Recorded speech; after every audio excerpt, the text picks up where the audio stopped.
안녕하세요, 원익스입니다. 혹시 이런 생각 한 번쯤 해보신 적 있으신가요? 나는 정말 하루에 10시간씩 일을 하는데 왜 통장은 이렇게 항상 텅 비어 있을까? 내가 더 이상 게으르게 사는 것도 아닌데 왜 이렇게 여전히 불안하지? 언제쯤 나는 쉬면서도 돈을 벌 수 있을까?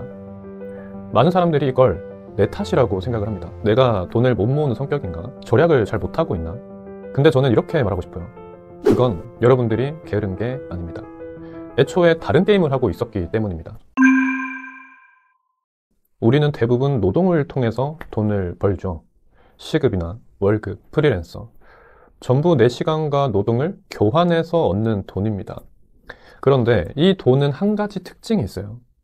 바로 내가 일을 하지 않으면 생기지 않는다는 겁니다. 예를 들어 볼게요. 하루에 8시간씩 일해서 월급 받는 A가 있습니다. 그런데 감기에 걸려서 일주일을 쉰다면요. 그 기간 동안 수익도 같이 멈출 수밖에 없겠죠. 이게 전통적인 노동소득의 한계입니다. 한마디로 내 몸이 곧 돈이다 라는 구조인 겁니다. 제가 하는 에어비앤비로 예를 들어볼게요. 공간 대여 사업은 한번 세팅을 해두면 내가 자고 있을 때도, 심지어 여행을 하고 있을 때도 예약이 들어오고 돈이 들어옵니다. 일하지 않아도 수익이 발생한다. 이게 돈의 성질이 달라지는 순간입니다. 저도 한때는 온라인 판매에 매달려 살았어요. 스마트 스토어도 했었고 쿠팡도 했었고 11번가 G마켓 모든 오픈마켓을 다 운영을 했었죠. 상품 등록을 하고 고객을 응대하고 택배 포장하고 정말 잠자는 시간 빼고는 일을 정말 열심히 했습니다.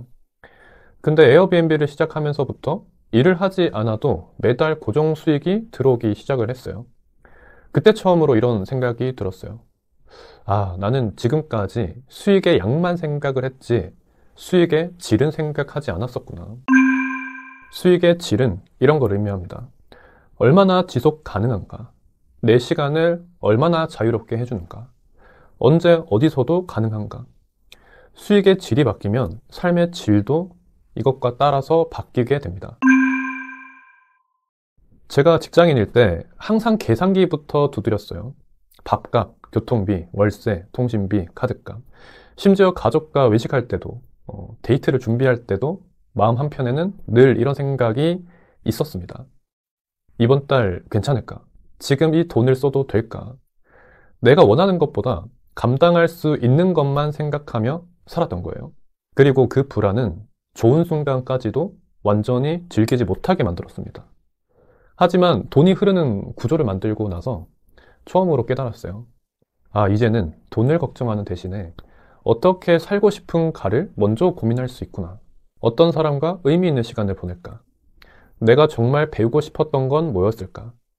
어떻게 하면 조금 더 나답게 살 수 있을까? 나를 더 성장시킬 수 있는 지출은 어떤 것일까? 돈이 인생의 굴레였던 시간이 지나고 이제는 돈이 내 삶을 더 크게 확장시키는 도구가 되었습니다. 돈에 맞췄던 삶에서 내가 원하는 삶에 돈을 맞추는 거죠. 돈보다 경험을 더 가치 있게 생각을 하게 된다는 거죠. 왜 이런 변화가 생길까 생각을 한번 해봤습니다. 그 답을 심리학자 마슬로우의 욕구 5단계 이론에서 찾아볼 수가 있어요.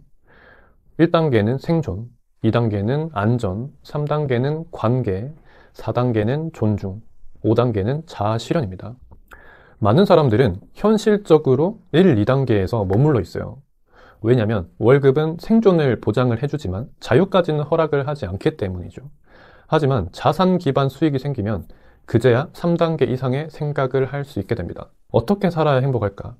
나는 어떤 사람으로 살고 싶은가? 이 질문이 머리에 떠오르는 순간 이미 삶의 방향은 바뀌게 될 겁니다. 그렇다면 어떻게 해야 돈의 성질을 바꿀 수 있을까요?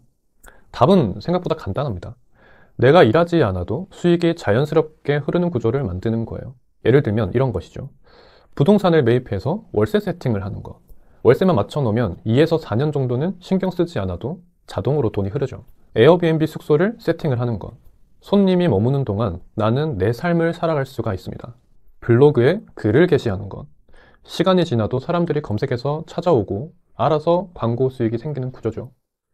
디지털 템플릿이나 전자책을 만들어서 판매하는 것. 내가 자는 동안에도 누군가 내 결과물을 구매를 해주는 구조입니다. 이런 것들은 처음에 시간이 좀 걸릴지라도 한번 만들어 두면 시간이 지날수록 내 편이 되어주는 자산이 됩니다. 우리는 이런 거를 디지털 자산 또는 시스템 자산이라고 부릅니다. 그리고 이 시스템이 하나 둘 쌓이기 시작을 할 때 비로소 삶은 완전히 다른 방향으로 흘러가기 시작을 합니다. 지금 이 영상을 보시고 노트에 딱 한 줄만 써보세요. 내가 지금 할 수 있는 일하지 않아도 수익이 나는 구조는 무엇일까? 이 한 문장이 오늘 당신의 삶의 방향을 바꿔줄 수 있는 나침반이 될 수도 있습니다. 오늘 이야기의 핵심은 바로 이겁니다. 열심히 산다고 반드시 좋은 결과가 따라오지는 않습니다. 돈의 성질을 바꿔야 인생의 성질도 바뀝니다. 지금 스스로한테 한번 물어보세요. 나는 당장 일을 멈춰도 수익이 들어오고 있나? 내가 빠져도 다른 사람이나 시스템이 대신 움직여 줄 수 있나?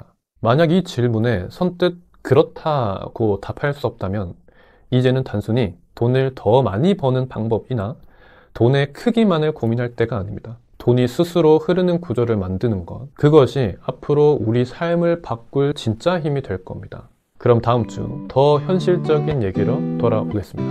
감사합니다.